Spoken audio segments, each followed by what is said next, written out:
Hello, everyone, and welcome to another episode of the TEPSA Talk Podcast. I'm your host, Todd Neslony, the Director of Culture and Strategic Leadership at the Texas Elementary Principals and Supervisors Association. And we are thrilled every week to bring you different thought leaders from around the world. And this week, our very special guest has not only led a masterclass at our summer conference, has not only keynoted our summer conference, but he is a great friend of TEPSA, and that is the one, the only Hayward Jean. Hayward, thank you so much for being here. If they don't already know who you are, introduce yourself. Hey, Todd, always great to be with you, man, in conversation with you. I'm Hayward Jean. I live in Orangeburg, South Carolina, where I serve, and I'm blessed to serve this phenomenal community.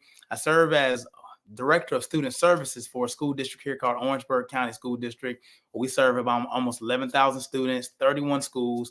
I get a chance to serve them in all things social emotional learning. I'm pretty much helpful at helping to produce a climate for kids where they want to be in school and learn at their highest level. So I'm really excited about that. I'm also founder of Speak Life Enterprises, and so I look forward to talking more about that today. I'm married to a phenomenal starlet, Jean. Our anniversary is October 22nd of 19 years at that time. We have three great children, Hayward, Malachi, and Imani, and they're all following the same footsteps of encouraging even their own peers at the level. I'm also a pastor along with my wife of about 2 years now called Conforming the Christ's Image Church. And I just love serving the community in any place where I feel led to make an impact.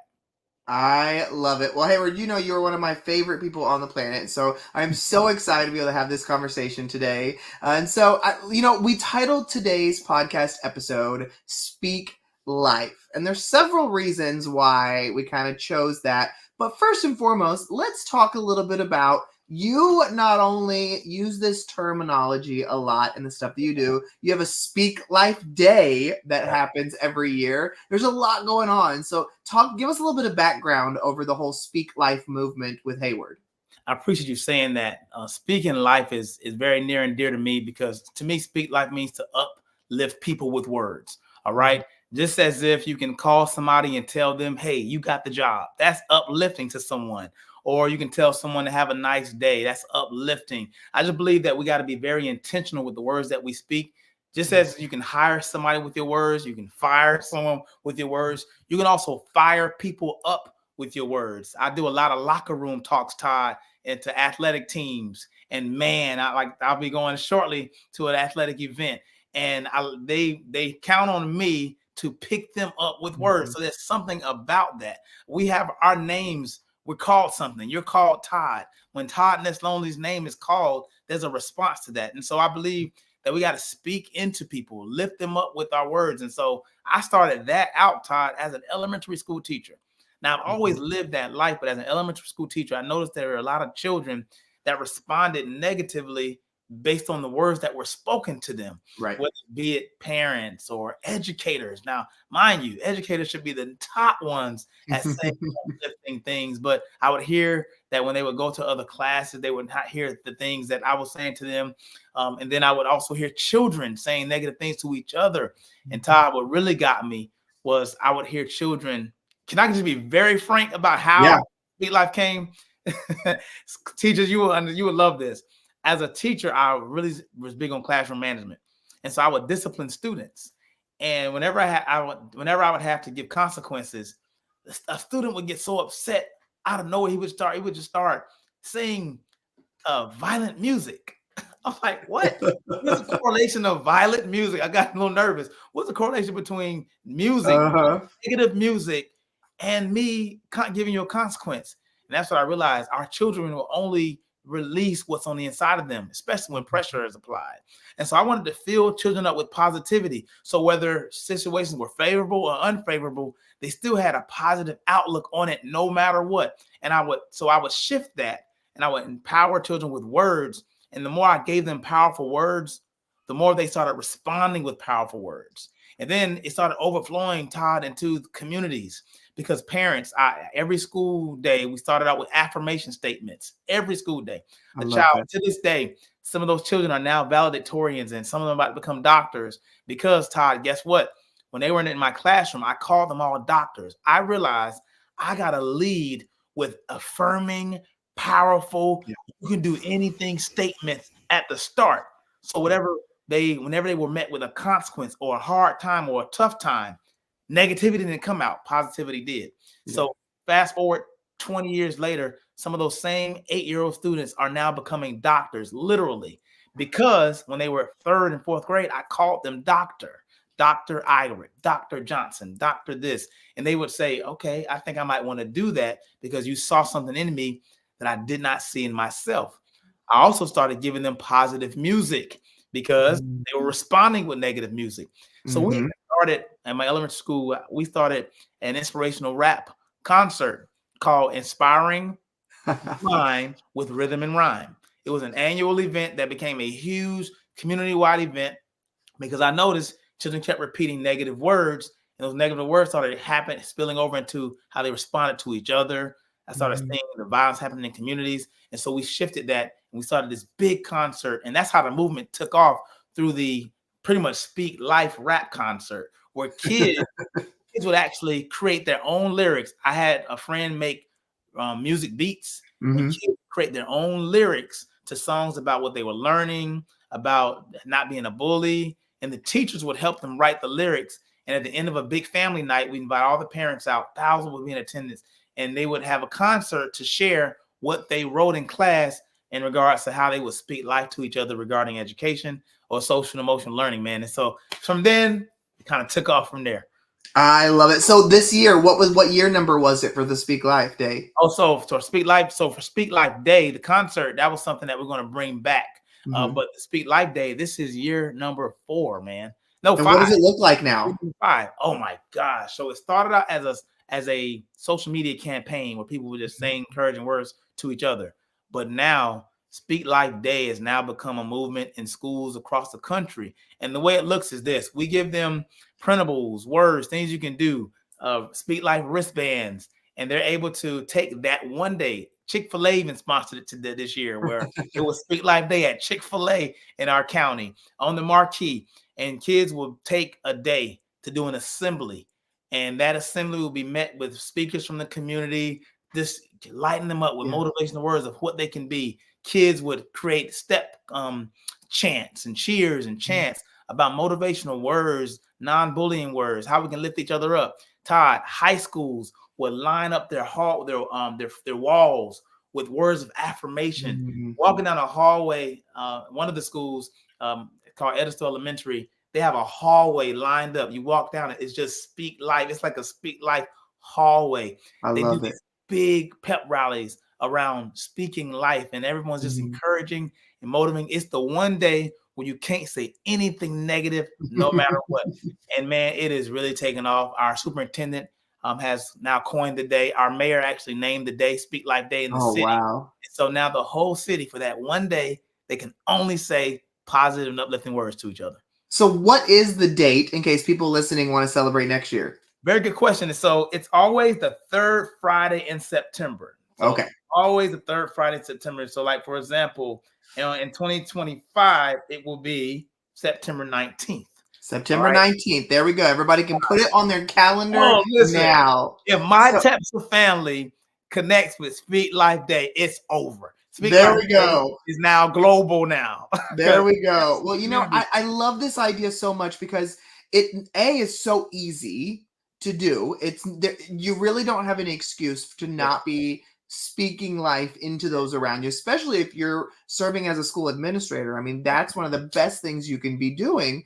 But what I love about this as well is all the research that backs up what you're saying, because you can look up countless research that talks about having that internal mantra, that saying those words to yourself, and how much that changes your mindset, but also changes the way you interact with others. And I think as schools sometimes focusing solely on the academic portion, we're missing some of these kids who come with so much pain, trauma, baggage, experience, that they need as much positive things spoken into them to counteract whether it's self-talk that's really negative or real talk from other people that they're hearing all the time.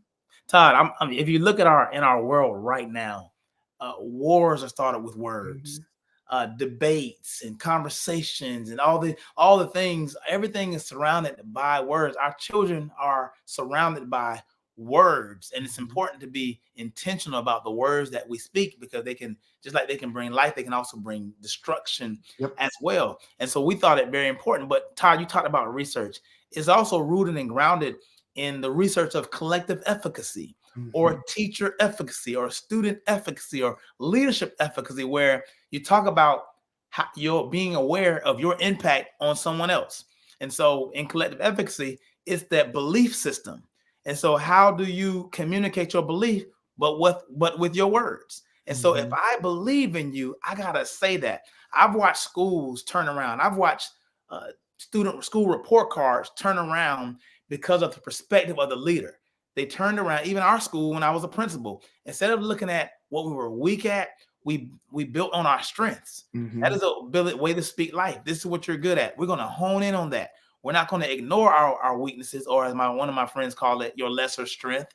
But we are going to build on your strength. And you do that. You can do that with your words. You do that with putting somebody in their strength zone, and you pump them up. Todd, what do cheerleaders do for their teams? That's their job. Pump that crowd up. But I've seen this a lot. I've watched cheerleaders cheer a team on when they're down by 30. I mean, they're losing by 30. It's 1 minute left. There really is no way you're going to win this. Well, cheerleaders are still saying, you can do it. You're the best. When the scoreboard doesn't say that. What does that mean? Because just because the score may say one thing doesn't mean you are what the score says. Whether you are a winner, whether the score says you're winning or losing, you're not a winner because the scoreboard says you are. You're not a loser because the scoreboard says you are. You are a winner based on who you are. You're a winner based on your ability to walk in the maximum ability that you have. So really, what is your response to the capacity in you? If you're doing the best you can, if you don't win, you're still a winner. And that's kind of the word we got to speak, because people often change because of what's happening around them. But that self-talk you talked about, that affirmative talk you talked about, we call it even academic conversations. These are words that uplift and enhance the mentality to believe, the mentality to perform and to execute according to the expectations and standards placed upon you. It is important, the world we're in now, for you to be uplifted so that you can be your best at the role that you serve. So then a question I have for you then is, I know we're going to have people listening today going, I get it, Hayward. Like, I understand pouring into others, really that uplifting, kind of giving that kind of life to them. Yeah. But I'm broken. I don't have that energy right now. I don't know how to not make it feel fake, because I'm faking it till I make it kind of thing. Like, where do I get the initial self-talk, I guess, to really be able to pour into others? What do you say to those administrators who are listening and going, my tank is empty? I love that. And that, listen, the season that we're in now, sometimes those seasons come around faster than they used to. I'm talking about the first day of school, you feel like it's October. You know what I'm saying? And so I would say this to you, two things I would say. One, I would say what you want to see until you see what you said you saw, right? And so because you are a leaders, you are visionary. That means you have the ability to see what others don't see. Simon Sinek says this. He said, leadership requires two things. He said, having a vision that does not yet exist and having the ability to communicate that. I'll say it again. Leadership requires two things: having a vision that does not yet exist and having the ability to communicate that. Because you have vision, it's discouraging because no one sees like you, because you have leadership vision. Because of that, you got to be the one to speak into the vision when nobody else does. You got to believe sometimes until no one else does. So that's why I say you got to say what you want to see until you see what you said you saw. And if you don't see it, if you really believe it, you're going to keep saying it. Now, the challenge you have before you leaders is, if you're that broken, then the brokenness really is a test of your belief. It's a test of your faith. It's a test to say, are you only good when things are good, or are you good because you know it's good? Even when others don't. So that's one thing. Say what you want to see over and over again. But the next thing is this. Now, you can't fool me to believe that there's nothing good going around. Yes. Because if you can breathe, that's a good thing. You Mhm. start there. And then you look at all that's right instead of all that's wrong. I don't care if it's one thing. If it's only one thing, you make that one thing be the only thing. You make it be the best thing. You make it be the most important thing. And you build on that. You dwell on that. Whenever you're focusing on your brokenness, you're going to remain broken. But when you focus on what is right, on what is fixed, on what is well. So I challenge you, and that's not just professional, that's personal too. Mhm. That's taking a Mhm. walk. That's taking a Yep. moment to stop and breathe and reflect that I am way farther than where I used to be. The position I'm sitting in now, I dreamed of this position. Yeah. I wanted this position.